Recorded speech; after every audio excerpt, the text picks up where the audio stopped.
Cela renvoie au passé allemand, bien sûr, au passé militaire aussi, mais aussi au présent militaire, mais aussi cela fait contraste avec ce qu'il voit à Strasbourg. Ce qu'il voit à Strasbourg, je le cite, des humains bien nourris, je viens de parler d'Allemagne, là-bas c'est l'inflation, et bien habillés, qui reviennent du travail, qu'ils ont accompli tranquillement et qui a sa valeur.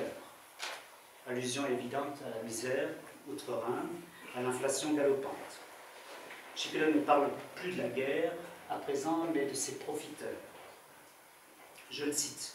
« Toute ma classe d'âge est revalorisée. Ces enfants sont venus avec leur tirelire et oups, pour chaque marque, ils ont reçu un franc avec en prime la place auréolée de crépuscule d'un Allemand parti vers l'Est. Tous rêvaient de quelque chose de ce genre, mais eux l'ont vécu. Les Alsaciens. Strasbourg. Pas si merveilleuse que cela, la ville. Encore une dernière citation. Maître Sorg, restaurant, me glisse à l'oreille que les gens sont comme ensorcelés. Les gentils Alsaciens, toujours sages, hein, c'est pas non plus l'image qu'on en a. Que les familles les plus calmes sont prises de folie. Que tous veulent gagner de l'argent jusqu'à en crever. Que les petites gens, par contre, qui ne sont pas assez rapides, vendent un terrain après l'autre. Fin de citation. Schickele continue. Je prends le premier train. Je prends le premier train du lendemain pour Paris. Après ce deuxième chapitre donc sur Strasbourg, du wunderschöne Stadt, il y a le troisième qui s'appelle Clarté et qui s'ouvre ainsi. À Nancy, un ami monte dans le train. Cet ami, la critique dit que c'est Paul Colin. Alors Paul Colin, j'en ai parlé, celui qui fait le discours de Clarté à Berlin. Il a plus de 10 ans de moins que Schickele. Il a été réformé pour cause de myopie. Il a 24 ans en 19 lorsqu'il lance à Bruxelles sa revue culturelle d'avant-garde, engagée politique, la Libre, où le texte Paris Arise sera publié. Colin condamne sans appel les dirigeants capitalistes de tous les pays européens, je le cite. Pour s'enrichir ou pour se faire un nom, ils ont tué 12 millions de jeunes hommes, avec un sourire satisfait, que ne cachaient pas leurs larmes de commisération. Et c'est une citation assez tendre de Colin. Petit rappel, c'est Colin donc qui a fait le discours. Et il n'hésite pas, Colin, dans un climat des plus hostiles, à donner outre-Rhin, donc c'est un Belge, une série de conférences au service d'une hypothétique réconciliation. Il est pour la réconciliation entre la France et l'Allemagne. Un ami commun à lui et Schickele raconte. Donc une conférence de Colin en Allemagne, comment ça se passe? Un Belge en Allemagne, après la guerre, un Belge qui est pour la réconciliation. Lorsque nous parvînmes à la salle de conférence, il y avait là 300 ou 400 jeunes gens qui voulaient manifester contre Colin. La salle était bondée, électrisée. Je le présentais sur le podium comme un avocat de l'Allemagne. Tumulte. Le simple fait qu'il s'exprime en français, car il ne maîtrisait pas couramment l'allemand, suffit à déclencher le vacarme. Dehors, les garçons excités criaient « Faites la peau aux Belges, ce maudit port latin ». Fin de citation. Ambiance. Hein. Comme Schickele et Roland, Colin est contre le rattachement de Clarté au PC.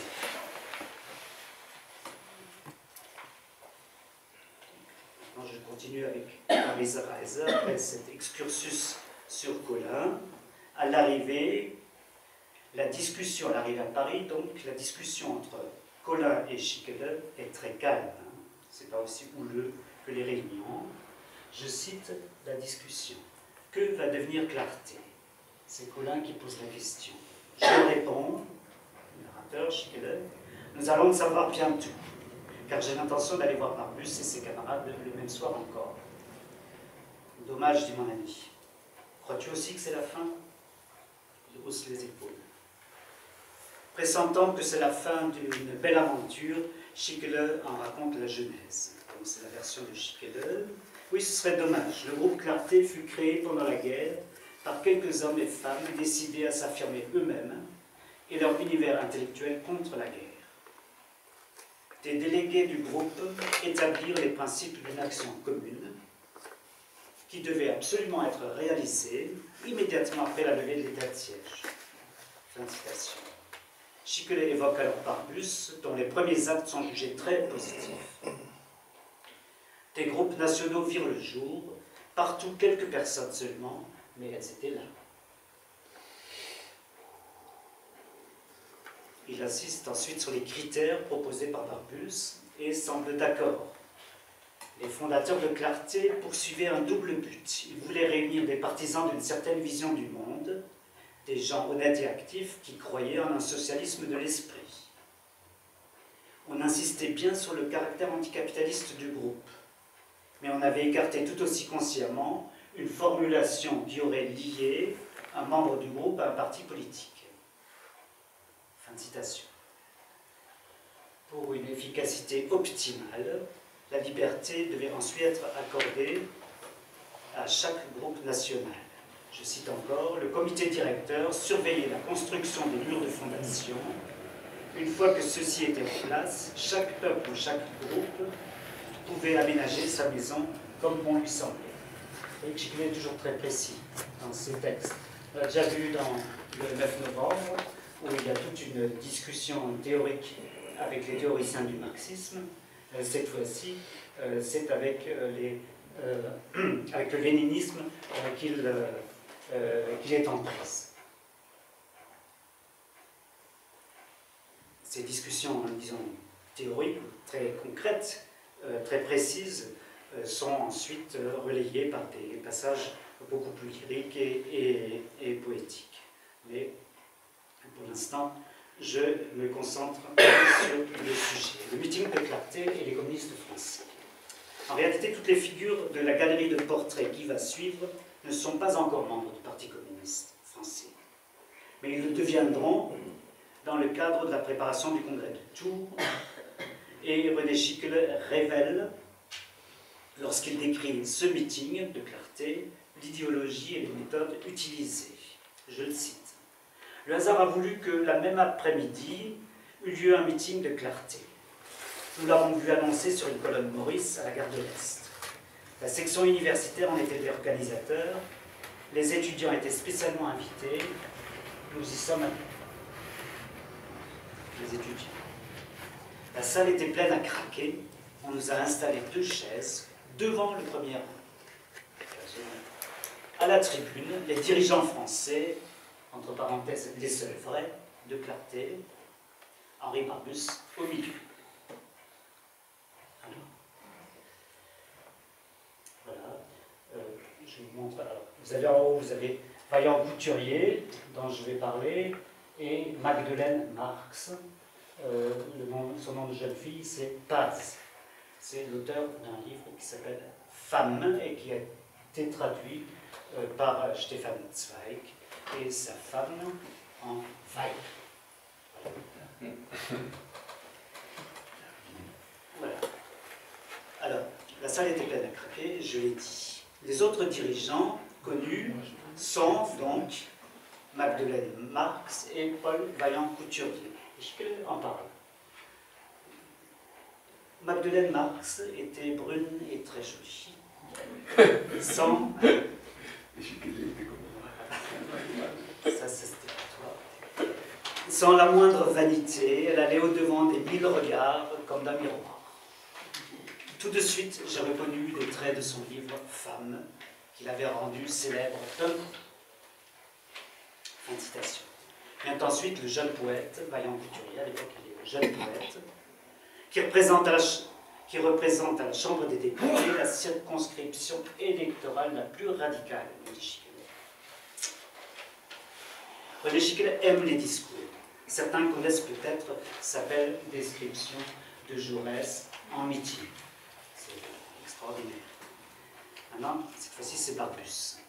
Alors, discours de Barbus. Barbus se lève, il est fatigué, c'est un grand blessé, dit Schickele. D'une voix d'outre-tombe, le grand écrivain fit un sermon laïque, rempli d'espoir en une vie éternelle. Je ne pouvais m'empêcher de penser à Jaurès. C'est dans ce quartier de Paris que je l'ai vu pour la dernière fois, le dernier rassemblement du peuple auquel j'ai assisté. Je me suis dit aussi combien Jaurès aurait aimé l'auteur du Feu et de Clarté. Fin de citation. René Schickele fait l'effort de comprendre maintenant la trajectoire politique de Barbus. Je le cite, « La voix malade se fait plus assurée. Seul le communisme... » Je voyais bien ce qu'il voulait dire. L'auteur du Feu était à la recherche d'un parti, d'un instrument politique au service de son idéal. Venu de Russie à sa rencontre, ce parti avait fait plus de la moitié du chemin. Puis il critique violemment Barbus. C'est donc ainsi qu'Henri Barbus se mit en musique ce fameux principe jésuite que les journaux progressistes répètent, tels des perroquets, pour faire peur à leurs pieux lecteurs, que celui qui veut la fin n'a pas le droit de dégager les moyens. Toujours les moyens que Schickele refuse. Barbus, donc, comme caution poétique du machiavélisme politique.